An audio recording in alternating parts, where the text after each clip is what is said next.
Hey everyone, welcome to the Married to the Market podcast. I'm Camry Stoffel, wife, mom of 3, salon owner, and full-time realtor with Town and Country Realtors.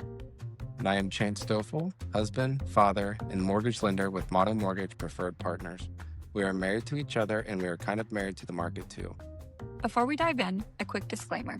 This podcast is for content and educational purposes only. We're sharing stories, insights, and opinions from our experiences in the industry. We also want to disclose that Town and Country Realtors and Motto Mortgage Preferred Partners are partnered companies. And yes, we're legally married, just keeping everything transparent so we can stay compliant. This podcast is where we get real about marriage, parenting, and real estate. The messy, exciting, sometimes overwhelming, but always meaningful parts of life. If you're building a home, a family, or a future, you're in the right place. Welcome back to another episode of Married to the Market. I'm Camry Stoffel. I am Chance Stoffel. And we are in episode 12 today. Episode 12, Money and Marriage Check-In, how we keep our financial goals aligned without killing the romance. Getting started, we got in contract this morning. We did? Like 2 minutes ago. So that's exciting news. Yeah. We have a really cute house for our represented buyers. And it's a river property. Oh, it's gorgeous. So Super nice. Yeah, it's an affordable home for our market, but it's really nice because it's riverfront. It's got like 5 different levels. Comes with a boat. Yeah, as I was showing the property, we were walking through the house and it was like, oh, it goes down lower. And then we'd walk around and like, there's another downstairs. And we go down. Microphones. We're just yelling at each other. Do we need microphones? We probably do. Give me a second. We'll check back in with microphones. We want to restart? We suck at this. We're so bad at podcasting. But we're authentic. You know what? We're real. Testing? All right, we're back. My apologies. I've rushed Camry today, so I take blame for that. And I was late, so. And she was late and didn't bring me coffee, so I I was really in the wrong. You made coffee this morning. I did? Like most days, but you still go to Dunkin's. So I still normally do. I'm going to waste about half a pot of coffee. Yeah, it's almost more like the nostalgia of like making that first cup, having the whole pot full, and just like, and then I don't finish it. And those of you that know Angie Wade, it's more for the smell, the aromas. So, Yes, our office manager, she is cracking me up. She makes a pot of coffee. She doesn't drink coffee. She makes a pot of coffee or a cup of coffee at our office just for the smell because it's welcoming. And I just think that's hilarious. Makes I sense. love it. Yeah. So anyways, yeah, we got in a contract this morning. Super cool house. Super cute house. Yeah, Very for the excited. buyers. Yeah. It comes with like a boat, hot tub. It's cool. Pretty unique. Yeah. Yeah. Anyways, that was our win for the morning, but we'll go ahead and dive into today's episode. How we're keeping our financial goals aligned. Type 1. So, how our financial conversations looked in the beginning. We could probably go on a rant about this, but it's interesting to talk about because at the time you were new to your career, right? Doing hair, I was just 18. graduating high school. I was 18. At that point, I'm 5 years older than Camry, so I was with a pretty good. Well, I was in college for some of those years, so I was with that job for 3 years. But I mean, at the time, I was doing pretty well. I was living at my mom's house. I thought we were rich. Yeah. I was like, I met this rich man. Yeah. No. I was a saver, though. You were. Yeah, you're really good saving. You were really big at investing. Investing, saving. For some reason, I've always been interested in stocks. I remember getting in trouble for being on my phone, sitting in college classes, trading stocks, and them asking me what I was doing. I'd tell them they didn't believe me. So it is what it is. Yeah. So yeah, I mean, it looked different, which we weren't married. So obviously we weren't going to have anything together. Yeah. But it was almost just more, we had a lot of earlier conversations just to make sure that we were both saving money and using it responsibly. Mhm. You know, because that's an important conversation to have. You don't want to get in a relationship with someone and then find out that they're really bad with money. Right. Yeah. You definitely want to know that ahead of time. You can observe each other's habits and different traits that they have. Like Cameron and I never discussed like what I made. You never did. You didn't know for probably years. We were probably about to get married before you ever told me how much you made. That'd be what, 4 years? Yeah. In my head, I was like, are we doing okay? You're like, yep. I'm like, cool. Yeah. Like, you, I remember asking you at one point, and it was almost like a respect thing. You're just like, I just don't want to talk about it. Hmm. And I was like, I don't know if that was the right answer, but I knew in my mind that it didn't it matter. didn't matter. I mean, we were, I guess in my head, I was like, are we at least doing okay, like money wise? Because I mean, I always talked about it. I yeah. mean, as a hairstylist, it was kind of just known, like, you know how much my haircuts were and things like Hmm. that. So, like, you could probably do the math quickly. But yeah, I was kind of in there blind. But I just knew that you seemed like a really good saver. You're a really good investor. Um, you didn't really blow the money at all. So I was like, okay, Yeah. he's got it. We're fine. We traveled a lot. I mean, we enjoyed traveling and, we would eat out just because not everybody could cook. But yeah, Now we can. but I would advise at least talking a little bit Yeah. for everybody else. I don't know if we did things right, but at least have an understanding, and just observe like if they're a spender, but they complain about not having money. There's a connection there. Like you need to spend less and have more money. So Yeah. Gambling. That's always a yeah, big topic nowadays. Neither of us were into that. I think we both hate losing money. yeah. We went to a casino one time and Chance gave me $20 to put in the slot Yeah. and I instantly lost it. And so I started crying. And he got me a pickle and a pizza. We went back to our hotel room. Yeah. I did. We were done. That's funny. But yeah, I'm not a fan of losing money. So I think just we were able to have that mutual understanding. But having the conversation ahead of time is pretty important. Stay aligned with it. Oh, how to work together without losing connection. So it's important to stay aligned financially. I mean, just so you're on mission together, right? I mean, Yeah. you're working towards the same goal, retirement goal. If you're trying to retire at a certain age, you can work that number backwards, how much you need to invest now based on average market returns, what you'll have at retirement. So Yeah. there is a formula that you can work on as a couple, and depending on if I have a 401k with my employer and Camry's self-employed, we could have stashed more money in my retirement account to at least get the match if that was the goal. Um, Yeah. That's just true. depending on each other's jobs and goals and resources available. So, but I originally took an interest in financing because of I think Dave Ramsey.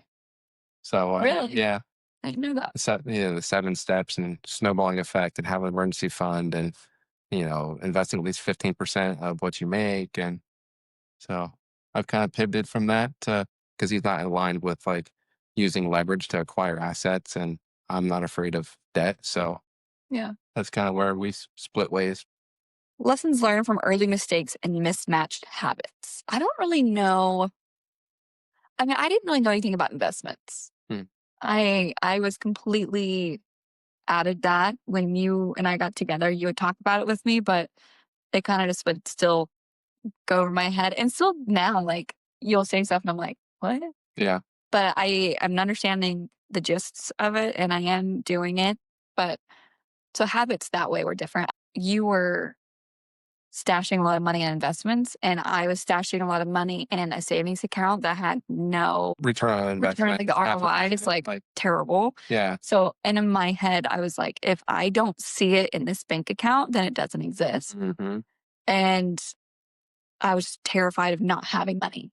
So, like, I thought, like, if I'm investing it, I'm almost like spending it in a way, which you're not. Yeah. But in my head, that's how it was. A lot of people, if they see cash on account, they think that they have that to spend. So I like to allocate money to different accounts or different investments. Although the money's there, it's not mine to spend because it's got a purpose. It's on mission, right? It's being used Yeah. towards future investments, or it's currently being invested. Camry, like she would have everything in a savings account, Mm-hmm. and you're actually losing money Yeah. every year from deflation. So Yeah. the dollar becomes worth less. So, uh, but nowadays, I mean, you have your savings account, you have a retirement account like a Roth IRA. Yep. Rough I hire. try to That's utilize. too. And then with being 1099, you set aside, say 20% into a tax account just to save for taxes. So But so yeah, that's big, right? I mean, a lot of people don't think right, about if you are 1099, they're like, oh, like I'll have enough money at the end of the year to pay my taxes. But like if your spending habits are different, you might be spending all that money at the end of the year and then you have no money to pay your taxes. Hmm. So we always keep we keep it joint. You have a really good Yeah. high interest savings account. So it makes more money. Yeah.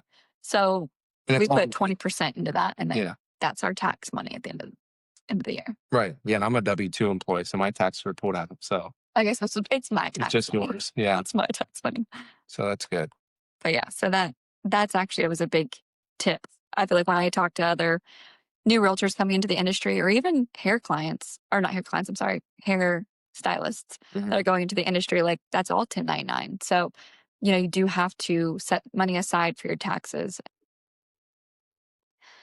Realization that communication and shared vision matter more than income. You have to be on the same level. You're a team in this, especially when you are married, but you do have to have the same vision and idea of what your finances should look like. I think too, like with that being more important than income, that you have more control of that. You can't necessarily say like as a W-2 employee, you can't just say, "Hey, I want to make more money this month or this year." Like you have to rely on your employer to be in a position to give you a raise or see the value that you bring. So I think communication is important because we can control that. If the income's not there, that's something that you can't control by getting a different job or, communication, working on savings. Yeah, that's the beauty of 1099. You just need to make more money.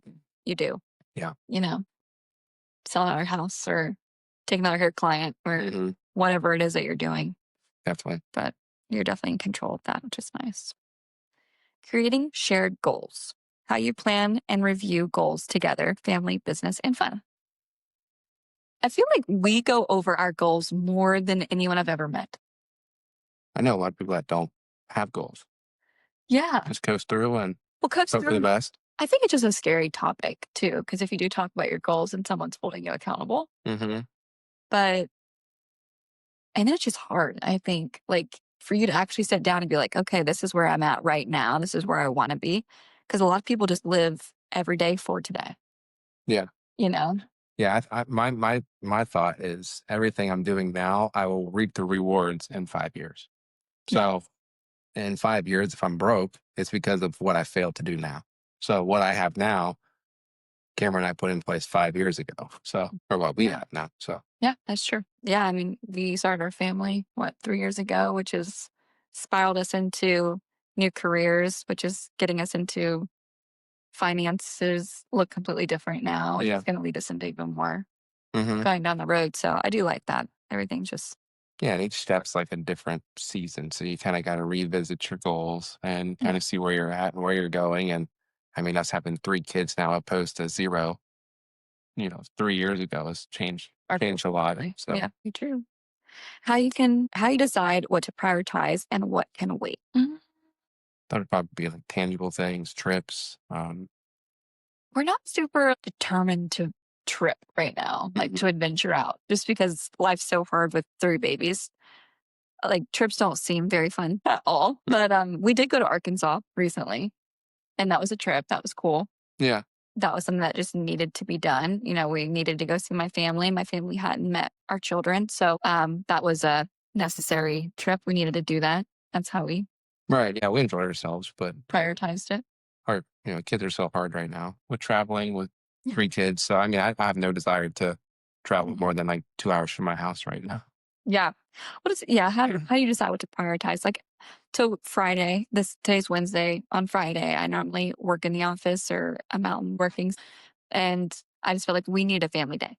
So Hmm. instead, we're prioritizing a zoo trip. We're all going to go to the zoo and hang out all day. And then when I get back that evening, I'll have a couple showings. And that's just kind of how we're going to balance that. But that was a priority that I Nice. wanted to set. Yeah. Yeah. That's cool. I mean, you're still working. So Still, I mean, I'm working everywhere I go. yeah. Yeah. Yeah. Just, Yes. So you observed that we needed some family time and, yeah. the kids will love that. And, Yeah. the zoo trip would be cool. So, and what does that do at the zoo? Is that Friday or Saturday? Honestly don't know when what the zoo is.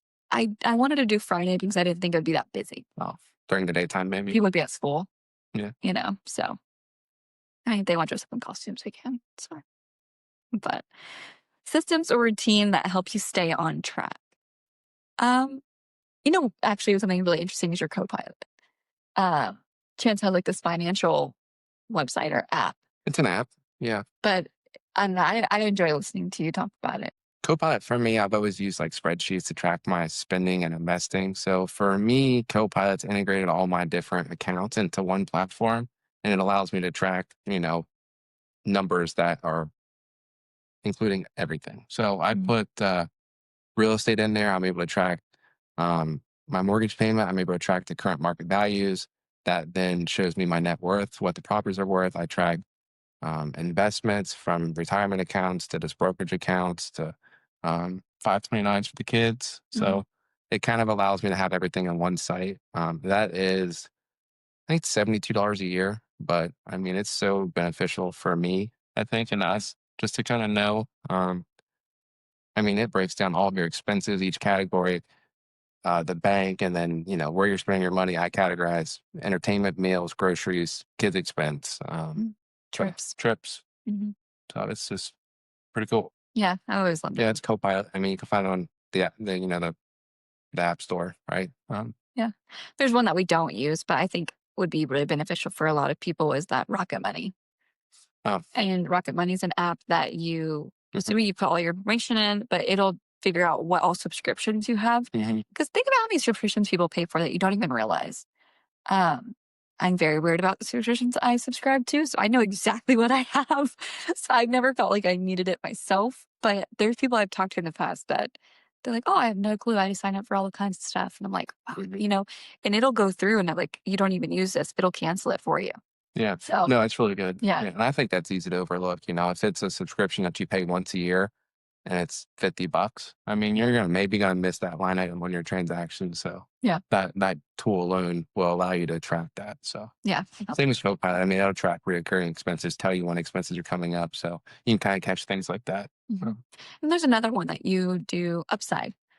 Off of the gas. Yeah, and I mean, it kinda, like, filters in with, like, financing help. Like, there's just so many apps to help in any Hmm. way, but that was one that you've used, and I've used too, but I thought that was kinda cool. I kind of gamified that with my past job because I had a fuel card. So I used their money to purchase gas, but then I reaped the benefits from buying gas at those gas stations. So I mean, Because of the app. because of the app, I Yeah. mean, I made like $1,000 in a couple of years just by using the app. So Mhm. Yeah, so it's an app and it, like, pops up all the local gas stations and it gives you the cheapest gas, right? yeah, kind of the cheapest, but only based on the rewards that you get back. So I Yeah, I personally didn't care about price because I wasn't paying for it. So yeah. But it would tell you, like, if you go to this place, you'll get this much money back. yeah, yeah, oh yeah, like So different gas stations have different benefits. So yeah. I mean, you receive anywhere from like 5 to 20 cents back per gallon. So Yeah, and it's that's kind of almost nothing. just free money. I mean, you have to get gas, Mm. right? So and it's a free app, so, I mean, you might as well. I just heard something yesterday. It was like the average person spends $5,000 a year on gas now. And that was actually an upside commercial. So anywhere you can save money when buying Yeah. gas. So yeah, that was a commercial. So Mhm. 5,000 here Wonder what it was. before. Yeah. I don't know. Gas is like $3. So I mean, it's kind of average. A little high. I feel like it's a little high, but Yeah. yeah, But pretty I mean, average. that's probably just average. Average for now. Okay. Avoiding financial fights, common triggers and how you handle them differently now. I don't know if we've ever fought financially. No, I think the systems that you've put in place are a lot better than systems that I put in place. Hmm. I also use spreadsheets. I like the whole spreadsheet thing. I'm really bad at like, I don't like averaging numbers when I'm looking at like bills and things. It's like, oh, the average monthly bill for the electric is this. I'm like, yes, but when I randomly get a $400 bill and then 6 months later it's only a $60 bill, I don't like that. Mm. So that stresses me out a lot. And then we'll kind of talk, and I'm like, no, it's $400 this month, but you're like, it averages Yeah. this a month, and that's maybe a big difference I work on view. averages, but I mean, if you don't have the money set aside to capture that $400 payment, I mean, that could be a big deal. Yeah, I can see that. You also have to have reserves. I think that average, right? And then maintaining your monthly expenses in an account and then have like a 2 month surplus. That Mhm. way, if you ever do draw that down, you can replenish it and not overdraft your account. Yeah, I just don't like the different. I guess I like the idea of the average. I'm like, oh, okay, but then when you see it, you're like, oh, that's a lot higher than my average. Yeah. But then you see it 6 months later, like, that's a lot lower than my average. That's Mhm. kind of nice. I think you just from knowing your numbers, right? Knowing that 6 months ago in the summertime, your heating bill wasn't very much. So you kind Yeah. of plan for that and Yeah. not be caught off guard. What else was there? Yeah, no real arguments. Just No. putting systems in place, communication, knowing your numbers. That way, you're always on top of things. Like if you're at a surplus and you need to save up for something, you just do that. So, Yeah. And then a lot of people, everyone looks at it differently, but like, do you combine your finances or do you not kind of thing? hmm As a couple, we look at it both ways and we see both ways at work, but we have a lot of businesses separately. hmm And so we've kind of always kept our finances a little bit separately. We've have a few accounts that are together, but a lot of our finances are separate. most of them are like Yeah. you pay for certain bills, I pay for certain bills. Like Yeah. maybe you use Venmo. I mean, when needed, but Yeah. Especially during maternity leave. yeah, I'm like, I need money. right. Yeah, yeah. Our money's not combined really at all. Mm-mm. No, we have a few accounts that we actually have one account that we're like, okay, we got married. Let's have this one account we'll use. Then we never used it. I think it's got like $600 in it. And it's kind of fell dormant and inactive. And I don't even know if we can But look into it. I'd say I've never even messed with it. Yeah. Um, but you alone, you have like 15 bank accounts. So like it's like the average person doesn't have that many. Like if we had combined finances, I would be so stressed at just about how many accounts that you have. Yeah. And then on top of that, I think I have like four. You probably have. Yeah. I mean, maybe. So I'm like, that's just a lot of accounts Yeah. to be a part of. So I'm like, I don't want to combine them. But I like that we also have an idea of like where the money's going, where it's flowing. Yeah. That for me came from a concept called profit first. And you pay yourself first and then your expenses are second. That way you're not caught off guard. So I already know my expenses. I allocate the money to different accounts Mhm. that then pay for the expenses that other accounts. So Yeah. um, for rentals, you have to have a separate account for the security deposit and then operating expenses, profit, taxes. So each property would have probably, 4 or 5 accounts.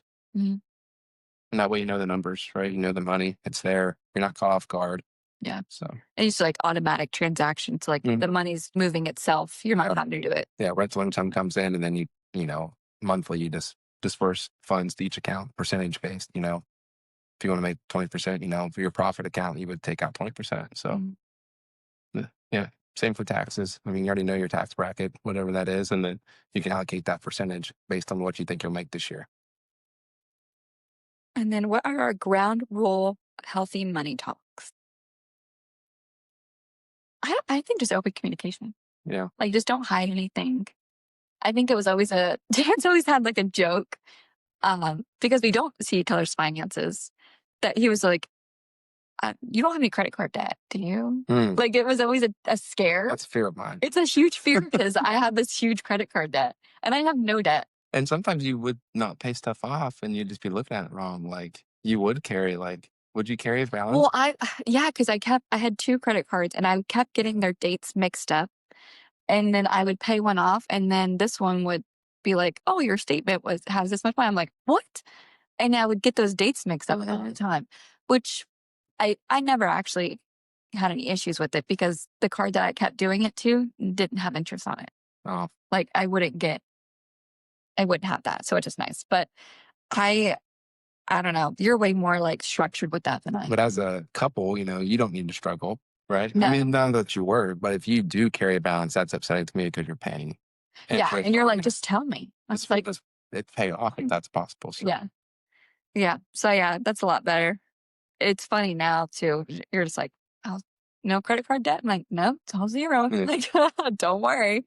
yeah, But yeah, you're mortified because there's so many stories, right? Like people are finding out that their spouse has 20 grand in credit card debt and they never knew. yeah. I Or mean, we've seen it, right? With yeah, mortgages, like yeah, you got to ask the other person, is it okay if I tell your husband this, right, or vice versa? So that's that's interesting to sad. me. That's crazy. Yeah. Yeah.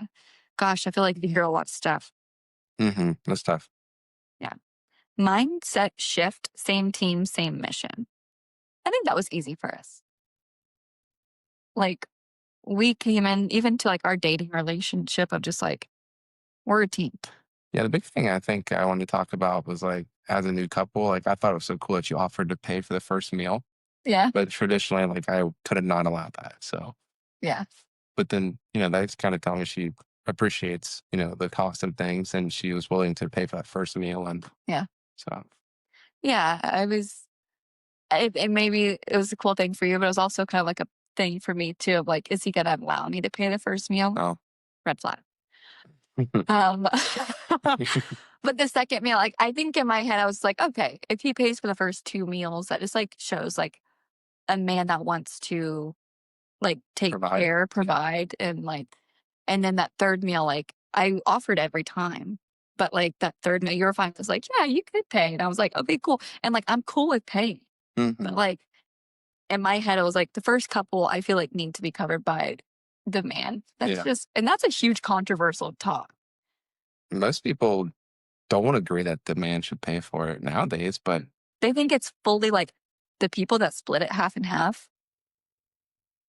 I think they have some issues. No, I just, it's just different views, right? Like I think I think I'm very traditional. if it's half and half, you run into the issue like, well, I ordered the appetizer, you didn't. Like, you pay for the appetizer. Yeah, Like, it ooh, just split the appetizer. creates so many issues. It does, and I've seen people, we've had dinner with those conversations, but like I just don't like it. You know, if it's like whoever grabs the tab, I don't care. Yeah. Like if I pay for 3, 4, and 5, like I don't care because then you're also like, I'm not just supporting us everywhere we are, right? I mean, you're taking us out to ice cream afterwards, probably, or we're going to a Yeah. movie and you're probably not like. It was just always like a, if I paid for something without even having the conversation, you would just pay for something the next time, and I would pay for something. Right. Yeah. We just knew it was a team effort. Like Definitely. we're doing this together. You know, we want to have a good time. We both want to support it. So Hmm. yeah, so that was our mission. Yeah. That was a good admission. Today is a little bit of a shorter episode. So thank you guys for following along. If you would follow us on Instagram and Facebook, we're Married to the Market. Watch us on YouTube and listen to us on Spotify, Married to the Market, and follow me on social, Stoffel.tc Realty. And I am Chance. The Linder. And we will see you guys next week. Yeah. Thanks. Thank you.